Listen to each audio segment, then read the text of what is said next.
Assalamualaikum warahmatullahi wabarakatuh. Selamat datang kembali di channel Hikmah Misteri. Dan tentunya masih bersama saya, Mas Nara.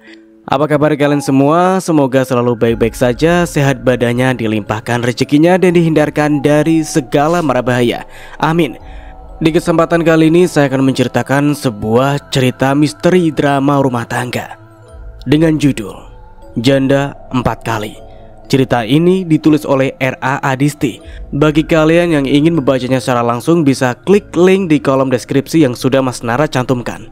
Dan oke, seperti biasa sebelum ke ceritanya, bagi kalian yang belum subscribe channel ini, silahkan bisa subscribe dulu dan aktifkan lonceng notifikasinya agar kalian tidak ketinggalan cerita dari channel Hikmah Misteri yang akan selalu meributkan hati kalian. Dan jangan lupa juga untuk share and like. Oke, terima kasih Enzo. Wait a minute. Ada apa lagi dengan Kak Rati, Bu? Tumben sampai bawa koper segala malam-malam begini. Aku bertanya saat melihat kedatangan Rati, kakak pertamaku bersama anaknya yang keempat dan masih kecil berumur 2 tahun. Ibuku Jana hanya memberi kode telunjuk yang ditempelkan ke bibirnya, mengisyaratkan aku harus diam. Sudah bukan rahasia lagi, setiap kakak pertamaku ini pulang ke rumah berarti keadaan rumah tangganya sedang dilanda masalah, atau yang terparah, dia sedang dalam proses perceraian.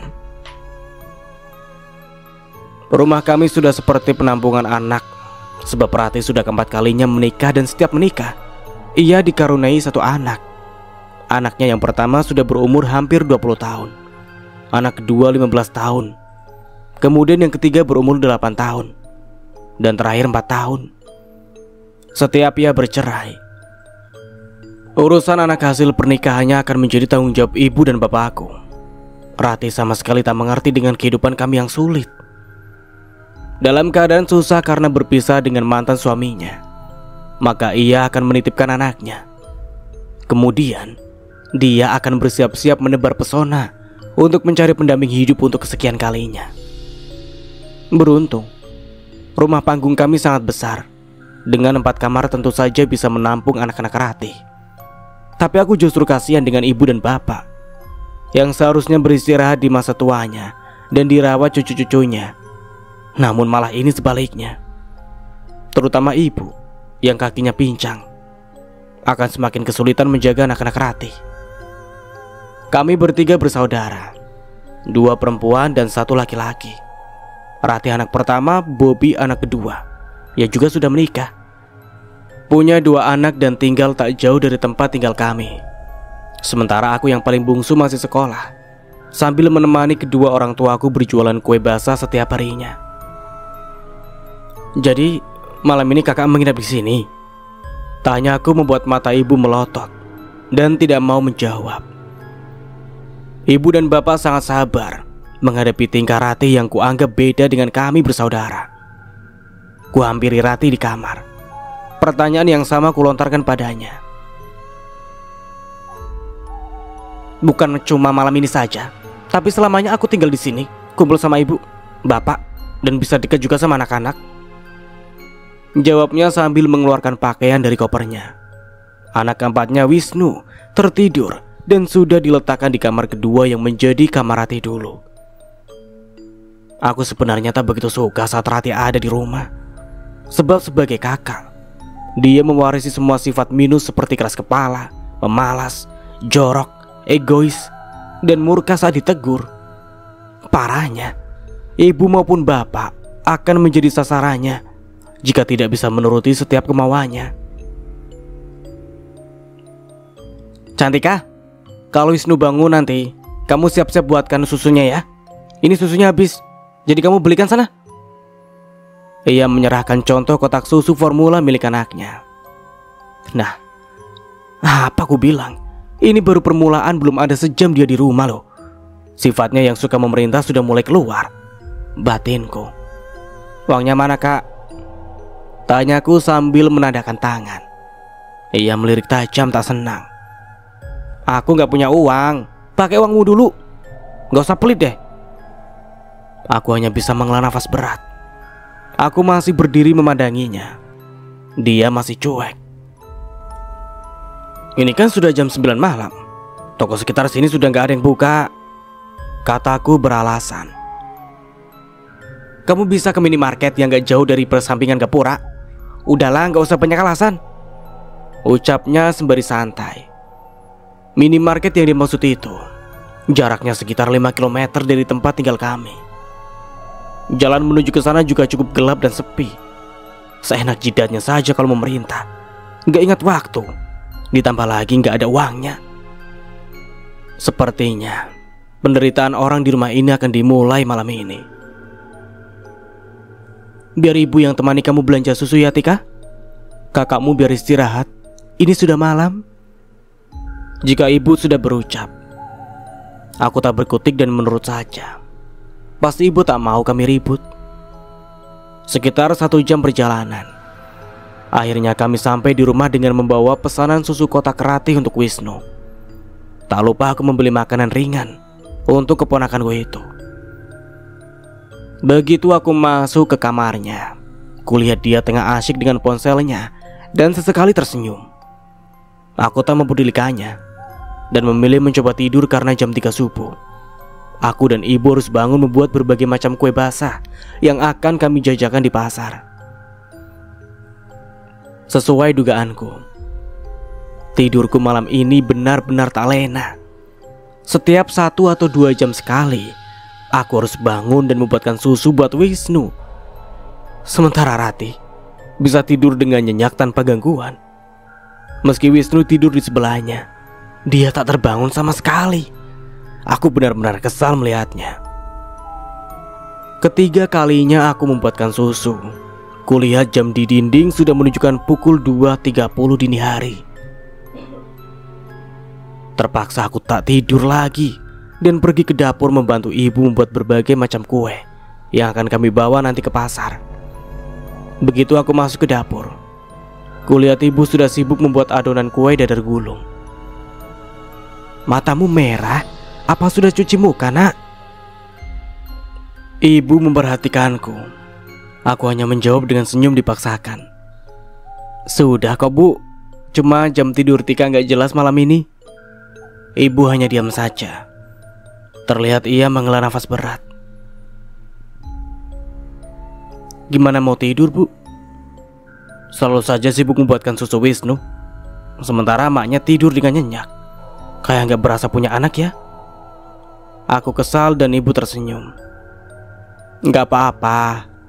Hitung-hitung kamu belajar kalau nanti sudah berumah tangga. Ikhlas saja biar dapat pahalanya. Ibu selalu saja sabar. Meski terkadang kesal melihat sifat sabarnya, aku bersyukur memiliki ibu yang sangat sabar dan kepintarannya mengolah berbagai kue membuatku kagum dan bangga kepadanya. Ia tak pernah mengeluh harus bangun subuh saat semua masih asik di peraduan. Kendati kaki ibu tak normal, namun ia diberikan kelebihan berupa keterampilan yang tidak semua orang bisa. Ibu juga termasuk orang yang sangat gigih membantu bapak mencari nafkah. Selang 2 jam, ada sekitar 10 macam kue basah siap kami bawa. Hanya berbekal sepeda motor, semua kue-kue basah langsung diangkut. Sepeda motor memang sudah dipasang penyekat dan dibuat rak agar memudahkan kami membawa kue dalam jumlah yang banyak. Ibu siap-siap mandi ya, biar Tika yang bawa kuenya duluan. Setelah selesai nanti langsung Tika jemput. Ibu mengiyakan. Aku langsung lanjut ke pasar. Si Rati pulang lagi ke rumah Ibu Jana ya? Tanya Asri, pedagang kue di sebelah stand kami di pasar. Ibu hanya mengangguk. Wah, berarti janda lagi tuh, saut Mala, pedagang kue satunya lagi. Muka ibu memerah menahan malu. Mereka justru tertawa berbarengan. Heran Ibu Jana, anak ibu itu kalau dibilang cantik ya enggak juga, tapi jodohnya banyak juga ya. Kecil-kecil cabai rawit. Iya, heran sama si Rati. Tidak seperti Cantika yang cantik tapi rajin membantu ibunya di pasar. Sementara Rati kebalikannya, sudah cebol, mata sipit sebelah, gayanya sok sosialita, padahal hidup susah. Ingatkah sama mantan ibu mertuanya dulu? Bu Astrid yang selalu membagikan foto rumah Rati dulu saat masih menjadi menantunya. Jorok dan pemalas. Aku aja geli kalau lihat foto dan video yang dibagi Bu Astrid. Nggak heran sebentar saja menikah pasti cerai. Pokoknya parah. Kok bisa ya sampai punya banyak laki begitu? Saut Mala. Aku menoleh. Terlihat mata ibu berkaca-kaca. Ibu menahan tangisnya. Sudah seringkali ibu harus menerima gunjingan teman-temannya karena perbuatan kakakku itu. Sudah, jualan aja ibu-ibu. Nggak baik loh pagi-pagi sudah menggunjing. Rezeki nanti menjauh. Ibu Asna menengahi. Sejak dulu memang hanya Ibu Asna yang tidak suka membicarakan yang tidak perlu. Ia lebih fokus berjualan saja. Loh, tapi benar kan yang kami bilang? Kalau si Rati pulang ke rumah itu pasti ada apa-apanya. Gak mungkin dia pulang untuk menjenguk ibunya. Rati itu kalau sudah nikah mana tahu-tahu sama keluarganya. Herannya begitu ada masalah sama suaminya baru niat pulang ke rumah. Saya saja jadi hafal sama kebiasaannya, apalagi keluarganya. Saut Mala. Ibu bergeming. Betul itu. Ibu Janasi terlalu sabar menghadapi anaknya kayak gitu. Kalau aku sudah kuomel tiap hari biar gak kebiasaan kawin cerai. Karena biar bagaimanapun orang tua yang malu melihat kelakuannya. Kami ini terus terang bingung dengan sifatnya. Gak ada samanya dengan Bu Jana atau anak-anak ibu yang lain loh. Timpalnya lagi. Ibu kini sudah tidak bisa lagi menahan air matanya yang terlanjur turun. Ibu-ibu, tolong ya, jaga juga perasaan ibuku. Bukannya kami di rumah membiarkan Kak Rati kelakuannya seperti itu.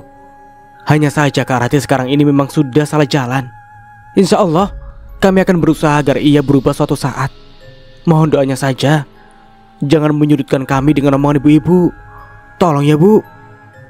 Sahutku yang sudah tak tahan mendengar kata-kata teman jualan ibu. Meski sebenarnya mereka benar adanya. Aku sendiri tak menampik akan hal itu. Setelahnya kami fokus berjualan dalam keadaan rasa bercampur aduk yang tidak karuan.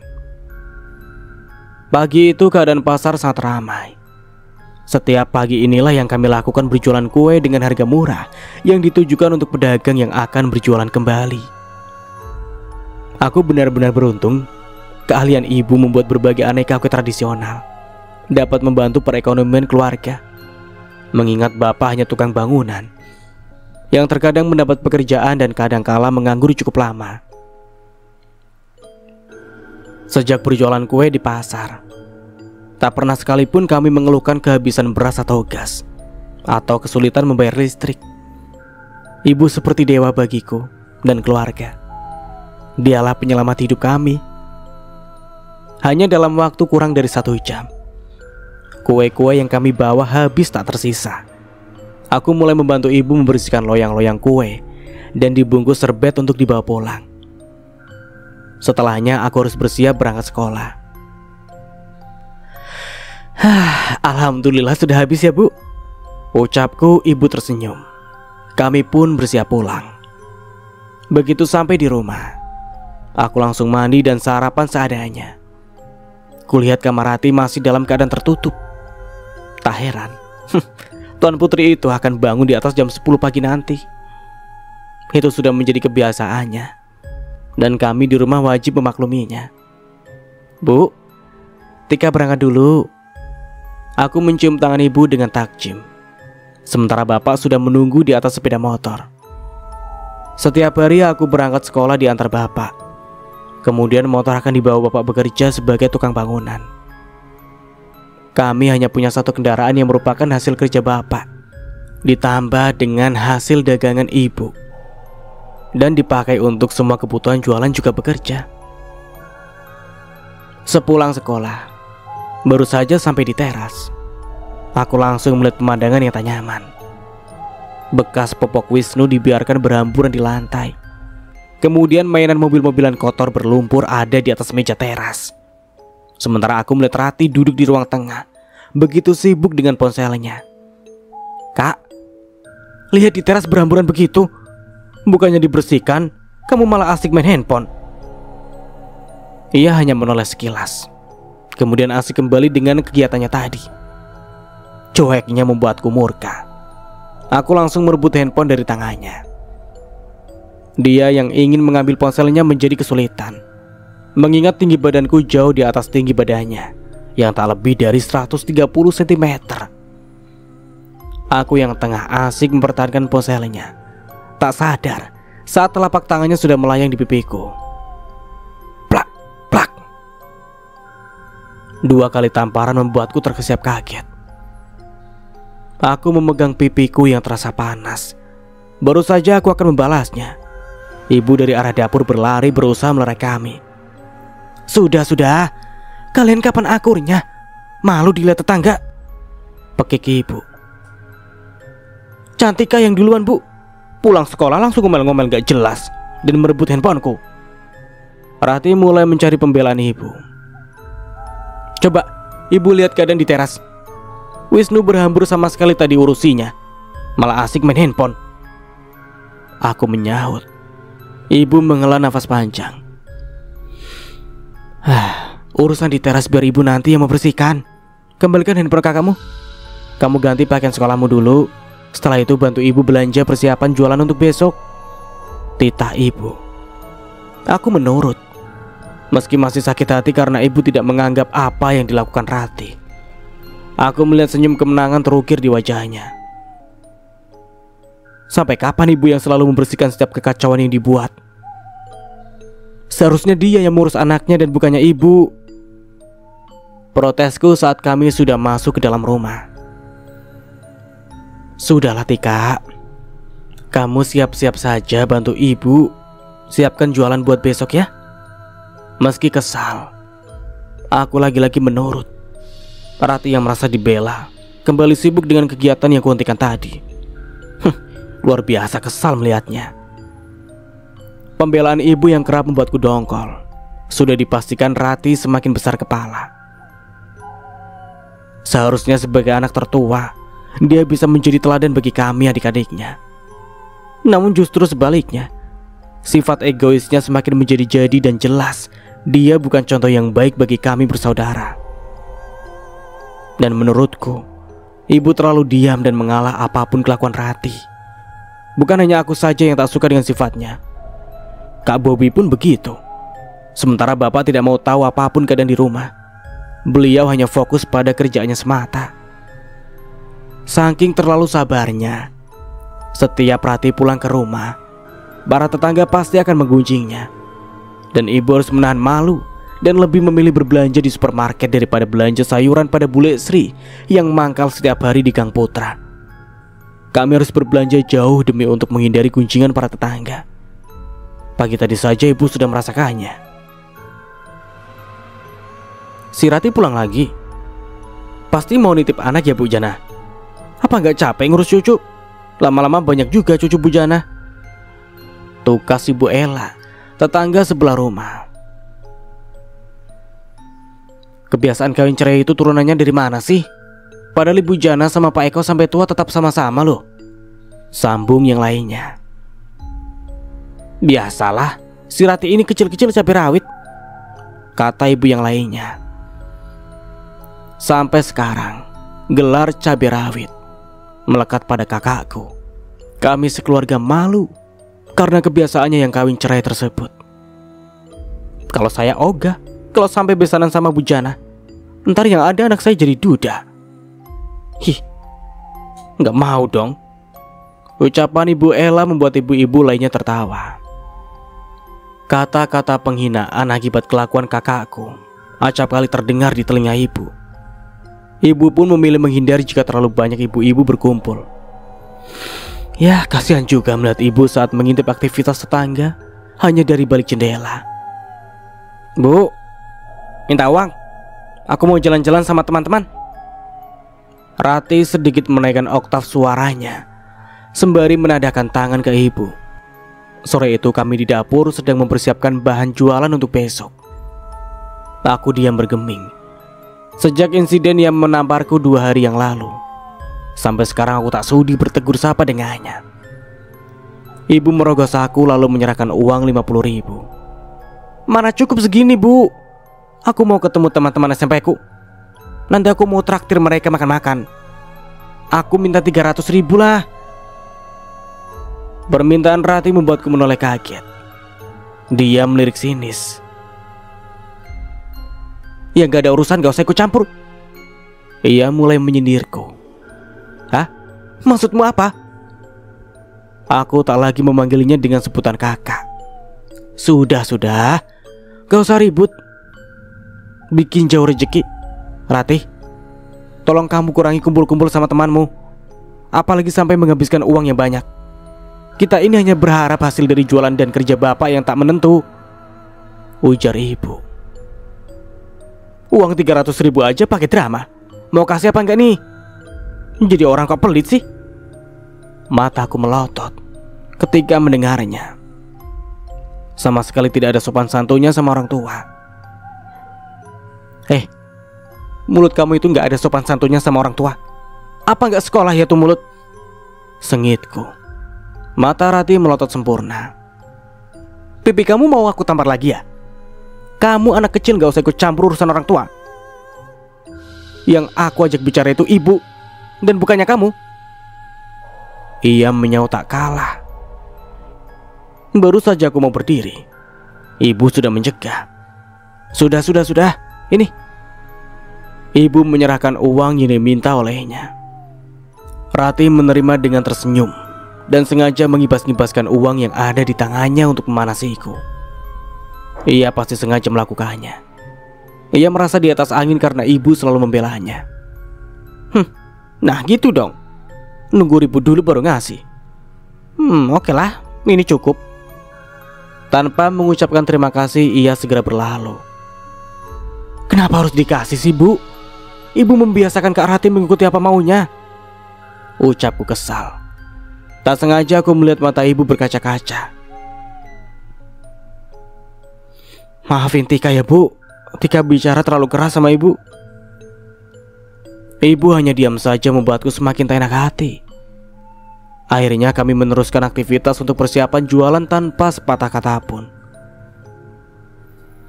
Assalamualaikum, Ibu dan adikku yang manis. Bobby muncul di dapur. Aku tersenyum senang. Bobby mencium punggung tangan ibu dengan takzim, lalu duduk di antara kami. Bu, ada pesanan dari temannya Marni, 250 buah dadar gulung, 100 buah tahu isi, sama 150 risol mayo ditambah 150 buah lemper.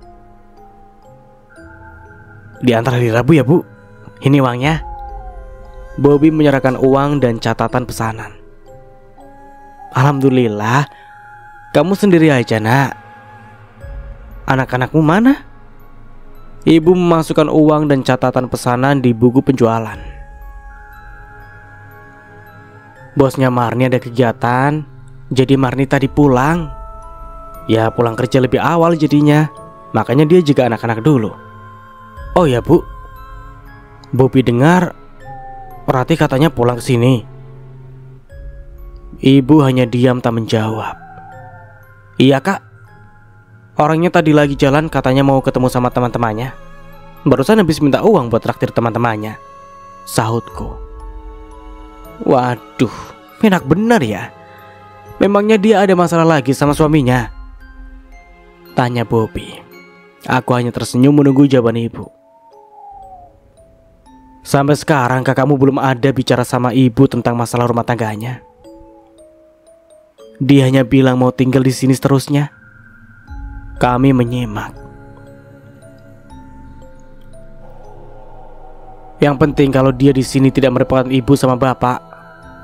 Tahu sendiri kan gimana sifat Ratih? Aku sangat setuju dengan ucapan kakakku yang satu ini. Ibu sama bapak harus bicara dengannya. Kalau dia bercerai lagi kali ini, berarti ini sudah keempat kalinya. Biar bagaimanapun, ibu sama bapak pasti malu dengan kebiasaannya itu. Ratih itu sudah berumur, punya anak yang besar-besar. Minimal bisa menjaga nama baik orang tua lah. Nasihat Bobby benar-benar mengena di hati. Bobby sendiri juga pasti kesal dengan Ratih, sebab nasihat kami tidak akan mungkin mau didengarnya. Mengingat kami ini hanya adik-adiknya saja. Namun berharap sama bapak maupun ibu rasanya sia-sia saja. Ibu pasti akan bicara dengannya nanti, ucap ibu akhirnya. Bobby mengangguk kemudian pamit pergi. Belum 10 menit, Bobby pamit pulang. Terdengar suara panggilan masuk di ponselku dari Bobby. Aku mengangkatnya. Iya kak. Oh, oke kak. Sebentar Tika periksa ya. Panggilanku tutup dengan sempurna. Bu, Kak Bobby menambah pesanan lagi. Buatkan snack yang di dalamnya kue basah dan gorengan. Terus lengkapi dengan minuman kemasan. Pesanannya sekitar 100 kotak. Besok uangnya diantar, ujarku. Alhamdulillah. Syukurlah kakakmu Bobby selalu bantu ibu buat memasarkan jualan kita. Ibu tersenyum bersyukur. Aku setuju. Sebelum menaruh ponsel, tak sengaja mataku melihat story pada WhatsApp Ratih. Terlihat dia bersama teman-temannya berfoto dan memasang caption, sedang mencari jodoh dunia akhirat. Ampun, ini orang benar-benar bikin malu keluarga. Sudah berapa kali menjanda gak ada jera-jeranya, batinku. Kembali Ratih memposting berbagai pose yang memperlihatkan bentuk tubuhnya dan gambarnya. Tentu saja menggunakan aplikasi yang membuatnya wajahnya terlihat lebih putih dan mulus dari aslinya. Banyak komentar yang memujinya dan ia membalas dengan cepat. Kawin cerai gak ada habisnya. Sekarang tebar pesona untuk menarik hati laki-laki lagi dalam kehidupannya. Entah dosa apa orang tuaku mendapatkan anak sepertinya. Ujarku hanya bisa membatin. Tak berani sampai didengar ibu. Tidak lama panggilan masuk dari suami keempat Ratih, Supri. Ponsel kuserahkan ke ibu. Assalamualaikum nak. Apa kabarnya? Ibu berbahasa basi. Tidak jelas terdengar suara dari seberang. Namun dengan melihat ekspresi ibu, pastilah keadaannya tidak baik-baik saja. Tak sabaran rasanya menunggu panggilan ditutup. Rasa ingin tahuku semakin sangat besar ketika melihat ibu menahan air mata yang ingin keluar. Aku bertanya, ada apa lagi bu? Ibu menghela nafas berat. Tadi suami kakakmu bilang kakakmu menuntut cerai karena tidak bisa dilarang keluar dengan teman-temannya. Begitu ditegur sebelumnya, kakakmu sudah tidak pulang selama seminggu. Entah dia menginap di mana. Sebab di rumah ini baru 2 malam. Terang ibu. Ternyata benar dugaanku dan Kak Bobby. Kalau dia pulang ke sini pasti karena mau pisah dengan suaminya. Seperti yang sudah-sudah. Apakah Ratih tidak takut menjadi terus dan jadi bahan omongan tetangga? Tika aja bosan mendengarnya. Jawabku, ibu tak menyaut. Coba kamu periksa Wisnu, apa sudah bangun atau tidak? Lagi-lagi ibu berusaha mengalihkan pembicaraan agar aku tak membahas lagi terkait panggilan telepon dari suaminya barusan. Wisnu sudah main dan dijaga kakak-kakaknya. Aman bu, kataku setelahnya. Kamu kasih tahu kakakmu supaya pulang jangan terlalu larut malam. Gak baik. Apalagi nanti dia bisa semakin digunjing orang-orang kampung. Aku mengangguk. Kemudian segera menyampaikan pesan ibu melalui chat. Centang 1. Padahal baru saja dia online dan membuat story. Aku kaget dengan teriakan ibu. Kantuk masih melandaku. Kulihat jam di dinding masih pukul 2.10 dini hari. Dengan malas aku menghampiri ibu. Ternyata Ratih baru saja pulang dan dalam keadaan mabuk. Pakaian dan mulutnya tercium bau alkohol. Ibu teriak karena meminta bantuan mama Ratih hingga ke dalam kamarnya. Belum sempat sampai di kamar, tiba-tiba Ratih muntah di lantai. Suara ribut membangunkan kedua kakakku Wisnu dan mereka memandang mamanya. Rati di depan pintu kamar mereka. Kasihan anak-anak itu, harus melihat keadaan mamanya yang tengah mabuk berat seperti ini. Kamu ambilkan air minum buat kakakmu, biar mengurangi mualnya, titah ibu. Setelahnya, kami membawa Rati masuk ke dalam kamarnya. Ibu ingin membersihkan bekas muntahan di lantai. Aku pun mencegahnya. Gak usah bu, biar Tika aja. Ibu lanjut aja mengadon kuenya, pintaku. Ibu mengangguk. Aku tahu semalaman ibu pasti tidak tidur menunggu anak kesayangannya pulang. Dan waktu menunjukkan pukul 03 pagi. Mau tak mau mengharuskan kami berkutat kembali di dapur. Kasihan ibu, benar-benar lelah fisik dan lelah hatinya. Mengurus jualan juga mengurus anak sulungnya yang hobi kawin cerai itu. Bu, betul kata Kak Bobi. Sebaiknya ibu bicarakan ini dengan Kak Rati, sebab dia sudah sangat keterlaluan. Datang ke rumah ini saat pisah dengan suami saja, dan lupa ingatan saat sudah senang. Ibu lihat sendiri, anak-anaknya selalu dititipkan ke ibu. Tika gak terima ibu diperlakukan macam baby sister. Walaupun itu dengan anak sendiri bu, sebutku. Ibu berusaha tersenyum, meski aku tahu begitu banyak beban di dadanya. Sejak kedatangan Rati, tidak pernah lagi kulihat senyum tulus di wajah ibu. Iya, ibu pasti kasih tahu Rati supaya bisa merubah tabiatnya. Kasihan juga anak-anaknya. Kamu fokus saja sekolah, supaya nanti bisa jadi orang sukses ya nak. Dan pastikan mencari jodoh yang benar-benar tepat, supaya hanya menikah sekali seumur hidup. Ibu mengusap pucuk kepalaku. Masalahnya tidak pada suami-suami Rati, tapi Ratinya yang tidak mau introspeksi diri, merasa diri paling benar dan merasa paling cantik, sehingga seenaknya bolak-balik mengganti suaminya. Siapapun tak akan ada yang tahan dengan sifatnya. Ditambah lagi Rati adalah perempuan paling malas, jorok, plus tidak mau mengurus anaknya dengan baik. Minggu pagi ini, kami menyiapkan kurang lebih 12 macam kue, yang sebagian sudah dipesan untuk kegiatan ibu-ibu pengajian. Tenaga lumayan terkuras. Meski begitu aku tetap bersyukur, karena melalui jualan kue inilah ibu bisa menyekolahkanku dengan baik. Setelah berjualan di pasar selama kurang lebih 2 jam, aku lanjut membersihkan rumah dan memasak membantu ibu di hari libur. Pada pukul 8, aku bersiap mengantarkan kue pesanan, sedangkan ibu mengurus anak Rati yang paling kecil, Wisnu. Kak Rati sudah bangun bu? Tanyaku setelah pulang mengantar pesanan. Tadinya sudah bangun, dan sekarang malahan jalan lagi.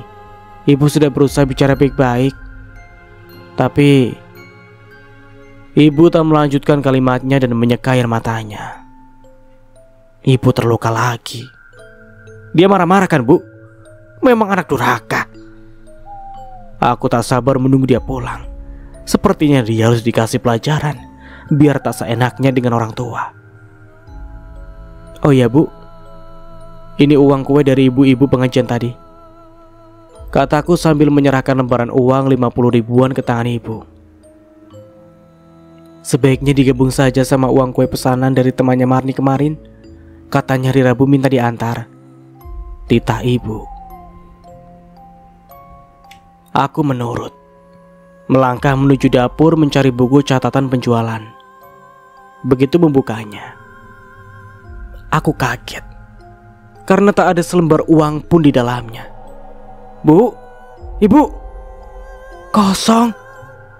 Ini kosong bu, gak ada uang di sini. Aku berlari ke depan menghampiri ibu. Ibu memperhatikan buku catatan tersebut. Membuka lembar demi lembar, tetap saja uang 1 juta lebih itu tidak ada di tempatnya. Seingat ibu, uangnya memang di sini bersamaan dengan catatannya. Ini catatannya masih ada, tapi kemana uangnya? Sebagian uangnya mau ibu pakai buat membeli bahan kuenya. Kemana ya ini? Ibu terlihat bingung. Aku hanya diam saja. Kalau uangnya hilang, terus nanti belanja bahan jualan pakai apa, Bu? Mana gas kita sudah mau habis? Gerutuku. Ibu tak menjawab. Hanya tetesan air mata yang keluar dan membuat jejak di pipinya yang tirus itu. Mungkin ibu suruh bapak pinjam uang dulu sama bosnya. Kita tidak mungkin membatalkan pesanan. Orang sudah mempercayakan pesanan sama kita, saut ibu. Aku menghela nafas panjang. Bukannya menuduh, setauku tidak pernah ada kejadian kehilangan di rumah, dan ini baru saja terjadi sejak ada Rati di rumah. Hal ini tentu saja mencurigakan, mengingat gaya hidupnya yang dipaksakan dengan tidak melihat keadaan orang tua. Meminta uang untuk mentraktir teman-temannya, sementara ia tak peduli kami pontang-panting mencari uang untuk makan untuk semua orang di rumah ini. Ia tentu saja menjadi pelaku utama, orang yang pertama kali kucurigai. Setelah makan siang, aku ingin beristirahat tidur. Iseng-iseng melihat story Rati. Ternyata dia sedang berbelanja ke mall bersama teman-temannya. Melihatnya berbelanja, seketika aku merasa tuduhanku beralasan. Pasti dialah yang mengambil uang ibu dari buku catatan penjualan. Aku meraih ponselku dan mulai menghubungi kontak Bobby, kakakku. Kak Bobby, uang ibu untuk pesanan kue hari Rabu hilang. Jumlahnya 1 juta lebih ya. Hah? Kok bisa? Padahal aku lihat sendiri kemarin ibu menaruhnya di buku catatan penjualan. Biasanya uang ibu gak pernah hilang ya? Iya, uangnya 1.200.000, jawabnya. Aku lanjut mengetik pesan. Aku kok kepikiran Kak Rati yang mengambilnya. Coba cek story WhatsApp-nya. Wah, ini sudah tidak bisa dibiarkan. Dia selalu saja merepotkan ibu, dan sekarang profesinya malah menjadi maling. Parah betul tuh anak. Bobby membalas pesan. Kak Bobby harus bantu aku ngomong sama ibu, atau ngomong langsung sama Kak Rati. Aku mau dia berubah. Minimal jika dia malingnya, dia harus dikasih pelajaran, biar selanjutnya gak seenaknya lagi sama ibu dan orang di rumah. Pasti nanti aku omongin. Iya Kak, janji ya. Kasihan ibu, baru saja 2 hari Kak Rati di sini. Ibu sudah beberapa kali menangis. Iya kakak tahu. Besoklah kakak ke rumah sekalian antar uang pesanan kotak untuk snack. Bobby mengakhiri chat. Aku melanjutkan rencana tidur siangku yang tadi sempat tertunda. Assalamualaikum. Rati mana bu? Tanpa basa-basi Bobby langsung menanyakan Rati. Di kamarnya, mungkin masih istirahat. Ibu menyaut tanpa menoleh. Asyik dengan kegiatannya membuat cetakan kue dari daun pisang. Ini hampir jam 12 siang bu. Istirahat gimana maksudnya? Aku baru saja tidur siang atau memang belum bangun dari semalam? Cecar Bobby. Bobby menggedor-gedor pintu kamar Rati cukup keras. Tak lama Rati keluar dengan muka masih mengantuk. Kamu itu ngapain aja di rumah? Enak betul hidupmu. Orang tua capek-capek kerja mencari uang, sementara kamu ongkang-ongkang kaki di rumah. Anakmu tidak diurus. Pantas saja kamu diceraikan suamimu kalau kelakuanmu seperti ini. Mata Rati melotot sempurna. Ia pasti tak terima ditegur Bobby. Kamu ini jadi orang gak jelas. Datang marah-marah. Aku mau ngapain itu urusanku. Lagian ibu sama bapak diam-diam aja gak pernah protes. Kenapa malah kamu yang sewot? Oh ya, satu catatan buat kamu ya. Aku tuh gak dicerai suami, tapi aku yang mau gugat cerai. Paham kamu? Ucap Rati tak mau kalah. Suara tamparan terdengar di pipi kanan kiri Rati. Sukses dilakukan oleh Bobby. Ia hanya bisa memegang kedua pipinya yang memerah. Setelahnya dia merong menangis. Ibu tergopoh-gopoh datang dari dapur, ingin melerai perkelahian anak-anaknya. Sudah 3 hari sejak insiden ia ditampar Kak Bobby tempo hari. Rati tidak mau keluar kamar. Ia hanya keluar sesekali untuk mengambil makan dan pergi ke kamar mandi untuk membuang hajat. Setelahnya ia akan kembali mengunci pintu kamarnya. Kelakuannya membuat aku meradang. Namun ibu seperti biasa selalu menghalangi jika aku ingin menghampiri Rati. Kak Rati sudah keterlaluan, Bu. Coba lihat saja sejak kejadian beberapa hari yang lalu. Bukannya meminta maaf dan bertobat, tapi malah mengurung diri dalam kamar, seakan-akan ingin protes atas apa yang kita lakukan padanya. Ibu selalu saja sabar. Mau sampai kapan, Bu? Sebaiknya tidak perlu menyimpan makanan di meja biar dia kelaparan. Dan akhirnya benar-benar mau keluar dari tempat persembunyian itu. Ibu menyambut kata-kataku dengan tertawa pelan. Kamu itu aneh-aneh, Tika. Masa kakakmu disamakan seperti penjahat? Dibilang ada tempat persembunyiannya. Sudahlah, biarkan saja, nanti juga pasti capek sendiri kok. Lebih baik kita fokus urusi jualan, ada untungnya. Ibu malah cuek dan kembali melakukan aktivitas kami seperti biasanya, menyiapkan bahan jualan untuk membuat kue. Tak lama Rati terlihat keluar dari kamarnya.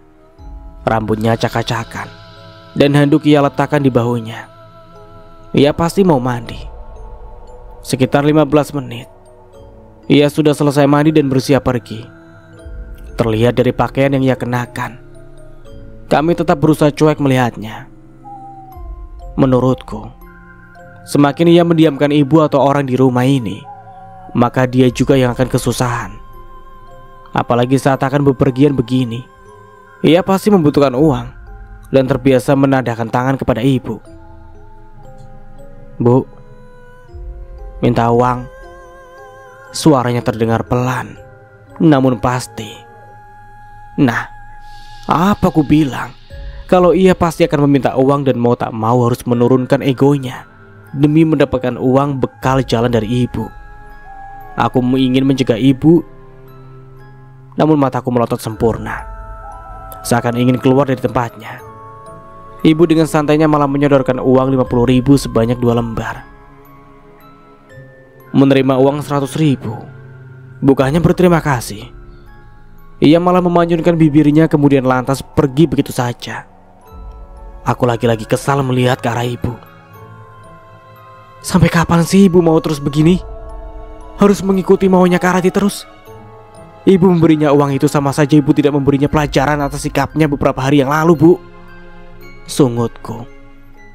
Ibu menarik nafas panjang lalu mengembuskannya secara perlahan. Biarkan saja, daripada dia mencuri uang lagi. Aku pasrah mendengar jawaban ibu. Mau berbicara apapun rasanya tidak akan mempan. Rati benar-benar memanfaatkan kelemahan ibu yang selalu sabar menghadapinya. Baru saja kami akan melanjutkan pekerjaan mengolah bahan jualan.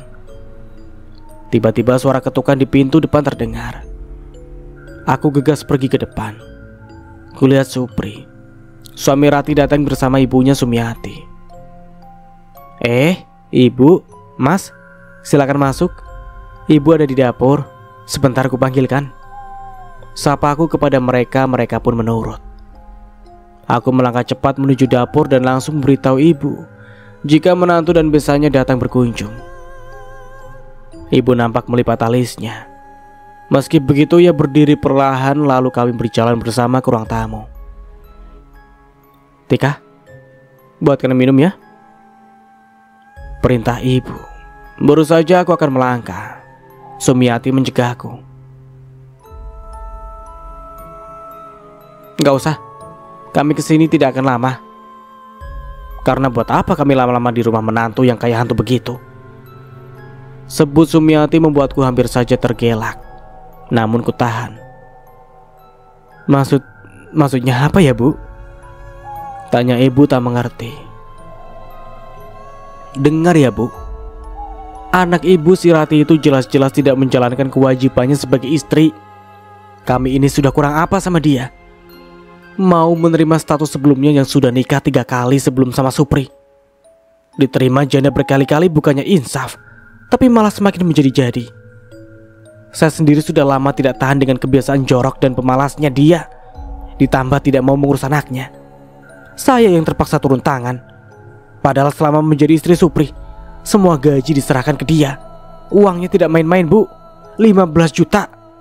Saya yakin dengan uang segitu, pasti ibu sudah kenyang menikmati uang gaji Supri setiap bulannya. Pasti Rati memberikan ke ibu. Tapi apa balasnya Rati memang patut diceraikan saja, karena tidak becus jadi istri, kata Sumiati. Meluncur begitu saja membuat hati ibu semakin sedih karena kelakuan anak sulungnya tersebut. Saya minta maaf mewakili anak saya, Bu. Tapi terus terang, uang gaji Supri yang katanya 15 juta setiap bulan diterima Rati, sepeser pun tidak pernah kami rasakan. Rati hanya mengunjungi kami saat ada masalah begini, Bu. Nanti kalau Rati pulang, akan saya nasihati, Bu. Saya minta maaf. Entah sampai kapan ibu akan bersabar menghadapi kelakuan kakakku yang banyak minusnya itu. Ini benar-benar keterlaluan. Kalau tidak mengaku merasakan uang yang 15 juta itu, terus uangnya kemana, Bu? Sudahlah, mengaku saja, Bu. Toh uangnya juga sudah habis dimakan, atau mungkin dipakai senang-senang. Lagian di teras depan itu sebelumnya saya lihat jelek sekali, dan sekarang sudah bagus begitu. Pasti uang dari Rati, kan? Benar-benar tuduhannya Sumiati membuat emosi. Ibu masih bisa tersenyum. Ibu, suami saya seorang tukang. Uang memperbaiki teras sepenuhnya diambil dari tabungan hasil berjualan kami di pasar selama beberapa bulan. Demi Allah, Rati tak pernah memberi kami uang selama dia menikah, saut ibu. Sumiati tersenyum sinis. Yang namanya sifat anak selalu tidak jauh dari orang tuanya. Terbukti Rati seperti anak yang tidak pernah diajari caranya menjadi istri yang baik. Pantas saja sampai bolak-balik kawin cerai. Ternyata memang kelakuannya dari anaknya yang tidak beres. Ya mungkin juga dulunya ibu begitu. Ibu memilih diam, sama sekali tak menyaut. Hanya kulihat bibir bening mulai menitik dari kedua sudut netranya. Kedatangan kami ke sini bukan hanya ingin agar Rati segera berpisah dari Supri anakku, tapi aku juga ingin meminta ganti rugi atas apa yang dilakukan Rati kepada anakku juga aku.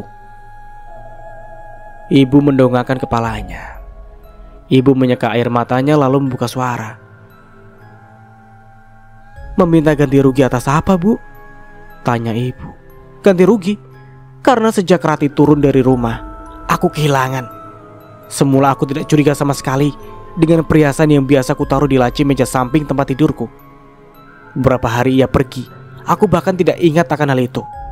Tapi baru saja pagi ini, aku mau pakai perhiasanku berupa kalung dan gelang.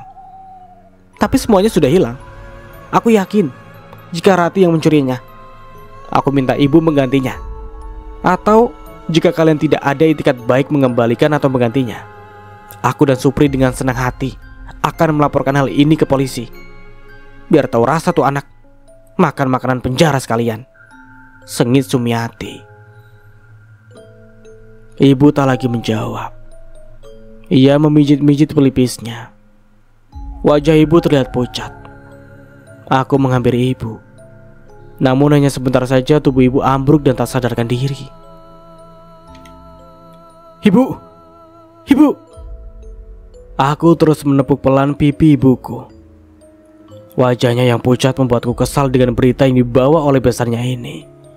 Namun apa boleh buat, aku sendiri juga tidak bisa ikut campur, karena masalah Rati adalah menyangkut masalah rumah tangganya. Hanya saja tak menyangka Rati begitu nekat mengambil perhiasan milik ibu mertuanya. Dan aku sangat yakin apa yang disampaikan oleh Sumiati. Sebab beberapa hari Rati bisa dengan begitu tega mengambil uang jualan ibu. Padahal jika Rati mau membuka mata melihat kehidupan kami, ia pasti tidak akan tega melakukannya. Namun yang terjadi, Rati memang terbukti melakukannya. Hanya tinggal menunggu kepulangan Rati saja untuk menanyakannya tentang hal ini.